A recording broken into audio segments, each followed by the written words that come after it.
Back at it. Does Green Bean go? So everybody, big question is Austin Dillon gonna get a fine, for what he did at Richmond there? And honestly, the person I think that needs to be blamed for this is NASCAR. Back in NASCAR listens to quote the fans, and they just kind of want to go off and change everything. Back in the old days, NASCAR would have taken those drivers and they would have went straight to the hauler, and they would have got a nice good sit down to talk about whose show it is. It ain't their show, it's NASCAR show. And NASCAR would have sat them down and been like, hey, the show's been going on before you and it'll go on without you. So if you all want to be dumb and try and kill each other out there, you can go find someplace else to go do that nonsense at. But back in 2004, going into 2005, they were big on ESPN. I remember I was working in a factory. I was 18 years old, working in a factory, and folks, it was on ESPN. NASCAR driver won the championship without even winning a race, and a bunch of the folks I worked with, they didn't watch NASCAR. They didn't know a thing about it, but they were like, oh, that ain't right, And I was like, well, how is that not right to win the championship without winning a race?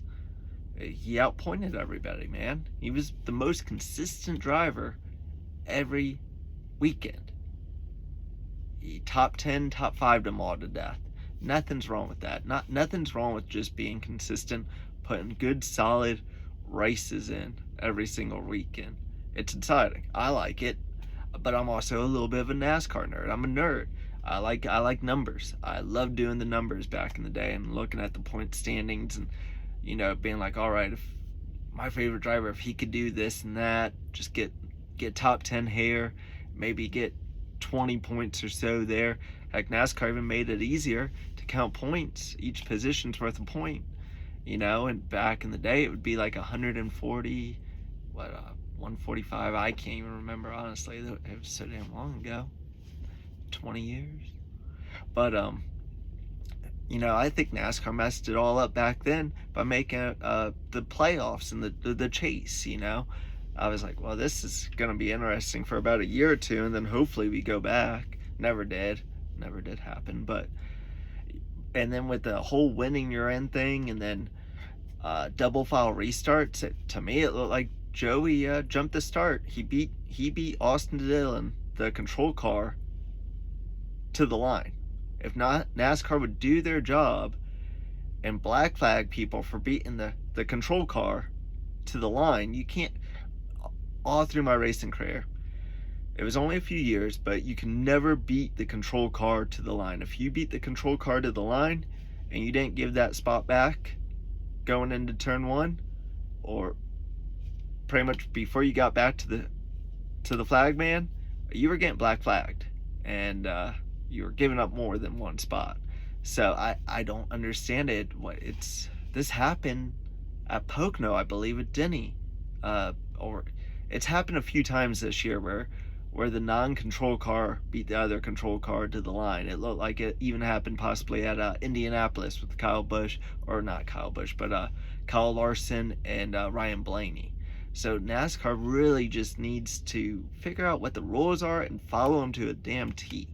If they don't want cars right hooking people, follow it to a T. You can't be this wishy-washy and seeing what the fans want for the dang rules. The fans pay the bills, so what? But it's their damn show, and they need to run it and own it. Big boy pants on and run the damn thing. And don't worry about who you're gonna make mad. You done made people mad back in 2005 by getting rid of the old playoffs or the old point system. You done made people mad. I don't see what the big deal is about making people mad now. Another thing is the double file restarts. If it's a green white checker, do we need a double file restart? Why not just line them up in a line like we used to? That would solve the issue right there. Might not be as exciting for the fans, but heck, you're getting extra 2 laps out of it. You lose you lose the lead on a restart, and you got 8 turns to get it back. Especially when you were dominating the race the whole time. You know, the last stint of the race. Seabell won stage 1. Daniel Suarez, he finally passed what laps led from last year. I spoke about that in my last video. Finally passed that, so he did pretty snazzy out there. Watching that Recky Stenhouse wreck though, if he didn't lose the right rear, I'd say that, or a right front tire, I'd say that was on purpose right there. Right in front of the leader like that. That was fishy. You know, folks might be saying, "Oh, he's smart if he was looking at." I think Door Bumper Clear was saying he's smart if he was looking at who was leading the race. Well, I'll come out and say it. People do that. You know, they'll make a caution for a buddy or to hurt somebody. To do that, you know, it's just like the itchy. Oh man, I got an itchy arm. Oh, poor Clint Boyer. Really poor Michael Waltrip. That was a snazzy team he made, and it just got destroyed because of that. But you're leading the race. You haven't won a race in forever, and then you got Joey beating you to the line on the outside. And I'm not gonna lie, if you were gonna wreck him like that, you should have gotten to the left rear of Joey going into turn 1. These cars, you just can't loosen them up though. They got so much air downforce that even just getting close to them, you just can't loosen them up. So you have to get into them. You have to get into them these days, and they're built so damn tough that nothing breaks. We don't have that the old bodies on them now. We got they're damn tanks. The only thing that breaks on them is suspension parts. Nothing breaks anymore on these cars. They're too tough. They're battering rams, and it's exactly what it seems like NASCAR wanted. Damn tanks out there. And do I agree with what Austin Dillon did? No. When I saw it, honestly, all I could do is kind of do a little smile and laugh. Damn clown show out there, but is it entertaining? I guess so. It's something that you don't really see all that often. You know, a lot of people didn't like Dale. A lot of people did not like Dale, and but you know, you didn't want harm to him.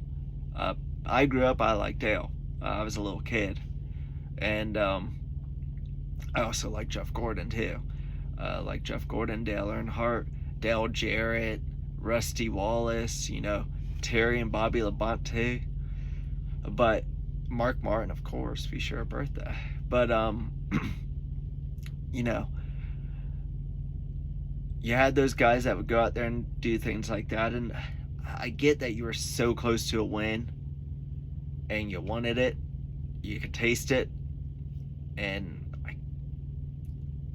I'm sure that's not the way he wanted to get that win. Really, it upset me when he wrecked Eric Almirola for the Daytona 500. That one slap that pissed me off. I was heated about that. It was uncalled for in my opinion. So Austin Dillon, I'm sure the 2 guys that he just took out for it, I am 90% sure they will give him payback. It might not be this year, it might be next year, but they won't let that one go. I don't see them letting it go, and so hopefully Denny's all right. I haven't heard anything about how Denny's feeling after that hit. These cars don't give at all, really. It doesn't seem, and that looked like a hard hit. Nice wall slap there.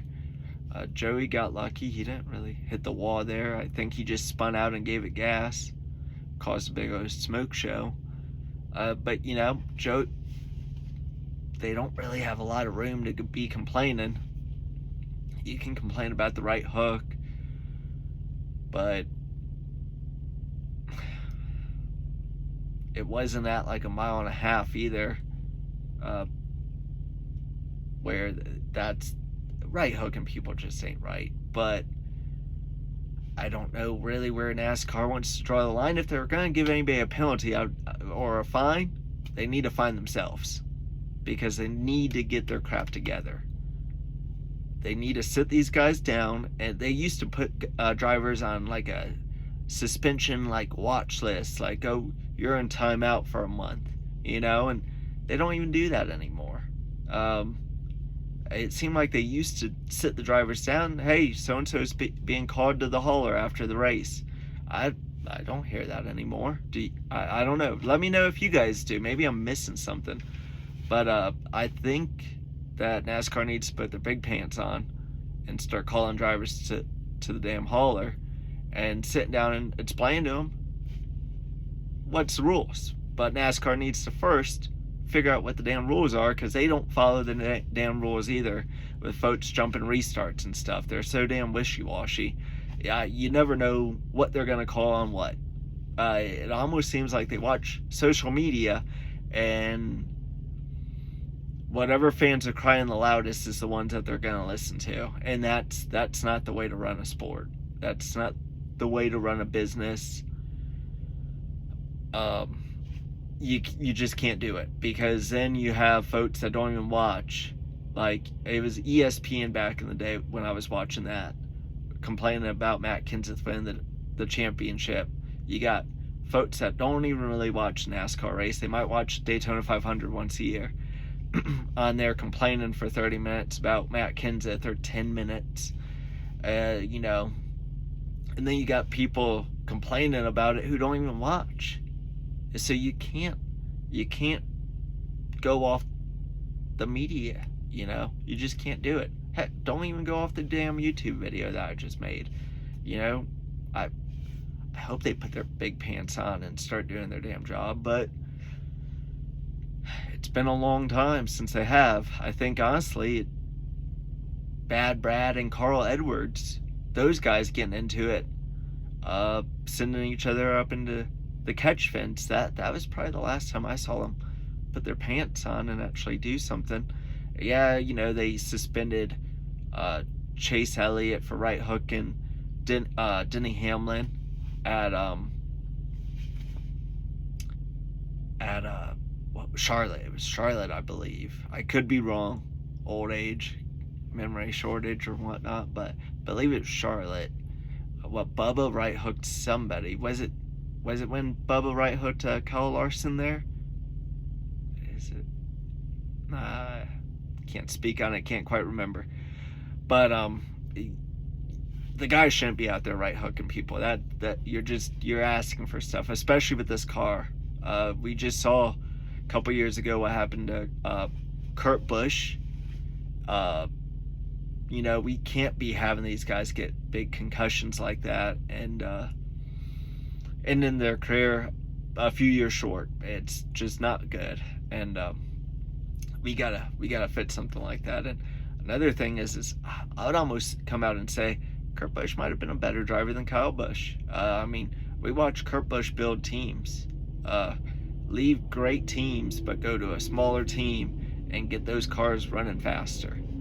He raced for Furniture Row before he kind of laid the bricks down for Truex to be doing better, and then Truex just laid the last bricks down to make it a championship running team.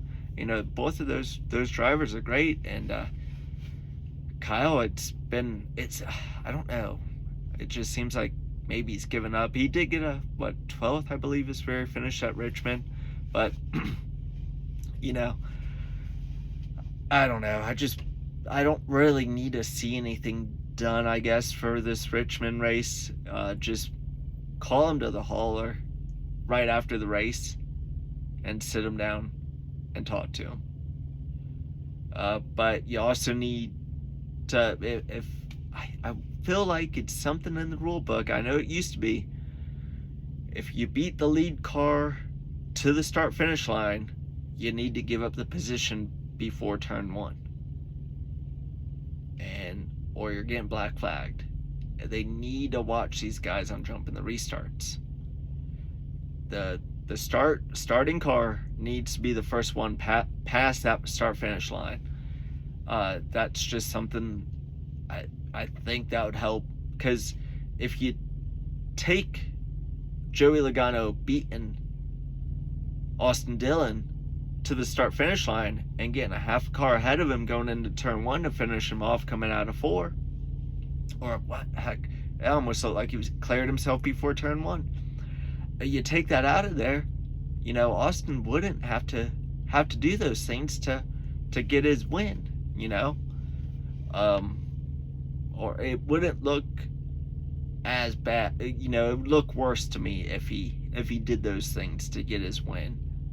If Joey was able to get him a little loose or stay on that outside, and they had to do a side-by-side race around the, coming to the white, it wouldn't look as bad.